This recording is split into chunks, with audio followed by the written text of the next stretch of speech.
संगीता देवी अपने कमरे में बैठी रो रही थी, लेकिन अब रोने का क्या फ़ायदा। सब कुछ तो उन्होंने ही किया था। आज उनके कारण ही तो उनके बेटे की गृहस्थी टूट गई थी। रोज रोज की किचकिच से तंग आकर सोनी दोनों बच्चों को लेकर घर छोड़कर चली गई थी। उनका बेटा भूषण, जो कभी शराब को हाथ तक नहीं लगाता था, वह अब अक्सर शराब पीकर घर आने लगा था। और अब तो भूषण बहुत चुप चुप रहने लगा था, ना खाने का होश ना पीने का। संगीता जी वह पहले से ही कान की कच्ची थी, हर किसी की बातों पर आंखें मूंद कर विश्वास कर लेती थी। उनकी इन्हीं आदतों से उनके पति मिथिलेश जी भी बहुत परेशान रहते थे।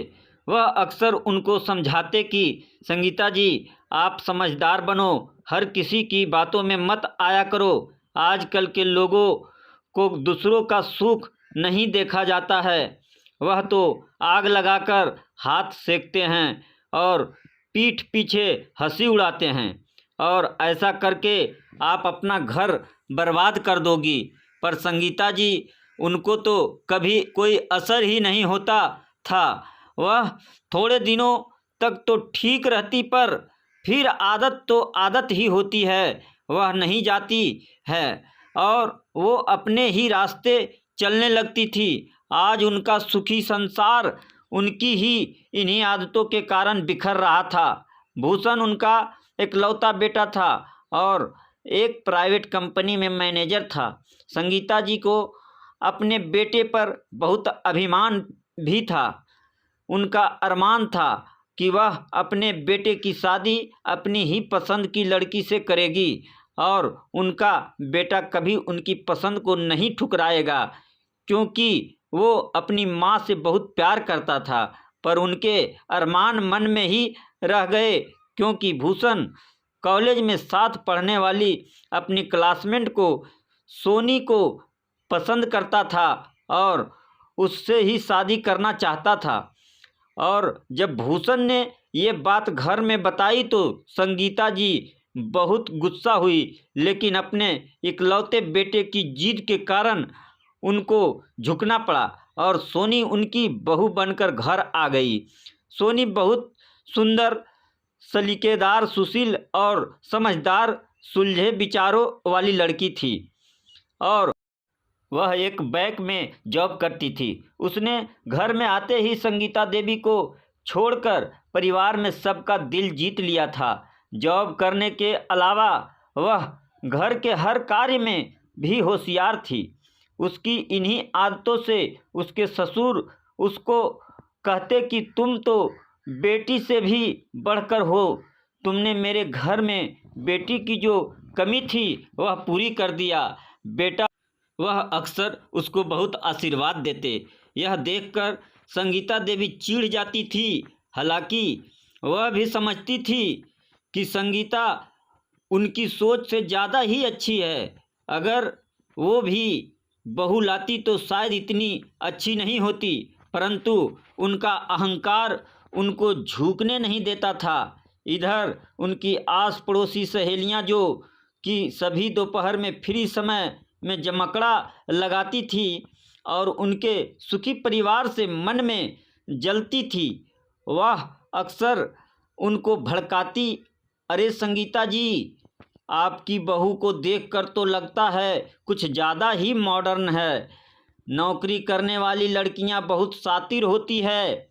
अब आपको देखो, आपने कितनी अच्छी लड़की पसंद की थी, पर आपकी बहू ने भूषण को अपने जाल में फंसा लिया और घर पर कब्जा कर लिया। वह जानती थी कि भूषण इकलौता है, आगे सब कुछ उसके ही हाथों में होगा। धीरे धीरे संगीता जी के मन में सोनी के प्रति नफरत और चिढ़ के भाव भरते गए थे।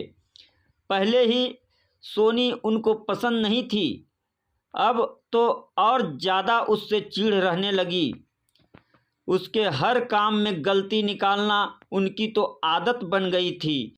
इसी बीच वह दादी भी बन गई थी, दो प्यारे बच्चों की। पर उनका नेचर नहीं बदला, बल्कि वक्त के साथ और कठोर होता चला गया। वह किसी न किसी बात को लेकर रोज घर में लड़ाई करने लगती थी। सोनी से मिथिलेश जी और भूषण दोनों ही उनको समझाते, पर वह एक जिद्दी बच्चे समान हो गई थी। किसी की बात का उन पर कोई असर नहीं पड़ता था। उनको तो सोनी एक आँख न भाती। सोनी भी अब परेशान हो गई थी। सोनी का भी इसी क्लेश के कारण नेचर बदलने लगा था। वह पहले हर बात सह लेती थी, पर अब जब अति होने लगी तो वह भी जवाब देने लगी और भूषण से अलग घर लेकर रहने को कहने लगी थी। परंतु भूषण उसको कहता कि वह उनको किसके भरोसे अपने माता पिता को छोड़कर अलग हो सकता है। इस वृद्धा अवस्था में उसको साथ ही रहना होगा। वह अपनी जिम्मेदारी से मुक्त नहीं हो सकता। सोनी इसी बात को सुनकर चुप हो जाती थी। घर का माहौल खराब होने लगा था। संगीता जी कुछ सुनने समझने को तैयार थी ही नहीं।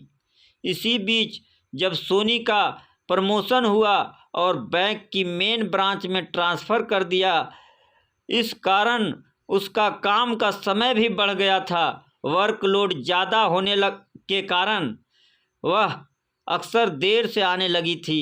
क्या दहेज है, बेटी के सम्मान की कीमत, सुविचार कहानियाँ। घर में सारे काम के नौकर रख लिए थे, फिर भी वह कोशिश कर बहुत काम करके जाती थी। माँ को और कोई शिकायत का मौका ना मिले।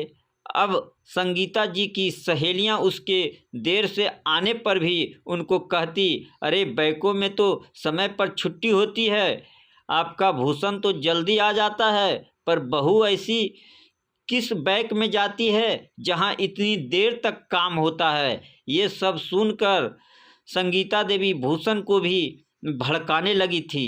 भूषण जो रोज रोज की क्लेश से वैसे ही परेशान था, वह अब सोनी पर बेवजह गुस्सा होने लगा था। आखिर दोनों के बीच हर मुद्दे पर लड़ाई होने लगी थी।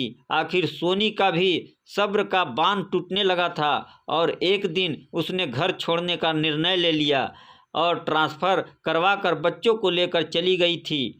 आज मिथिलेश जी और उनके परिवार के और लोग भी संगीता जी ही को इन सब का जिम्मेदार मानते हैं, क्योंकि एक समझदार सुशील बहू की उन्होंने कद्र नहीं की और अपने अड़ियल रवैये और अहंकार के और दूसरे लोगों के कहने में आकर अपने ही घर को आग लगा बैठी थी और रो रही थी। आज संगीता जी को अपनी हर गलती का एहसास था कि वो नफरत में इतनी अंधी हो गई थी कि अपने ही बेटे के घर को उजाड़ दिया और अब उनको अंदर ही अंदर ये गम खाए जा रहा था। एक दिन उन्होंने अपने बेटे भूषण से बोला, बेटा जा बहू को लेकर आओ। भूषण ने कहा, किस मुंह से मैं उससे लेने जाऊं माँ, मैंने उससे क्या एक भी वादा निभा पाया? अपने ही घर में मैं उसकी रक्षा नहीं कर पाया। अब वहाँ वो आराम से है तो मैं उसका सुकून फिर से बर्बाद नहीं कर सकता।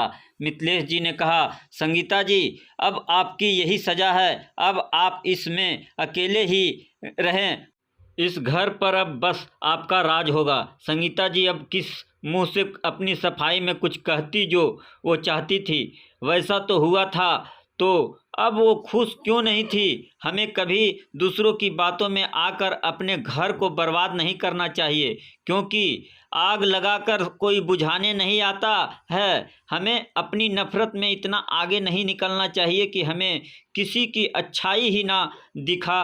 अगर आप किसी से नफ़रत करने में इतने आगे निकल जाते हो कि आपको किसी की खुशी तक नज़र नहीं, तो एक दिन ऐसा आएगा जब आप अकेले हो जाओगे, कोई आपके साथ नहीं होगा।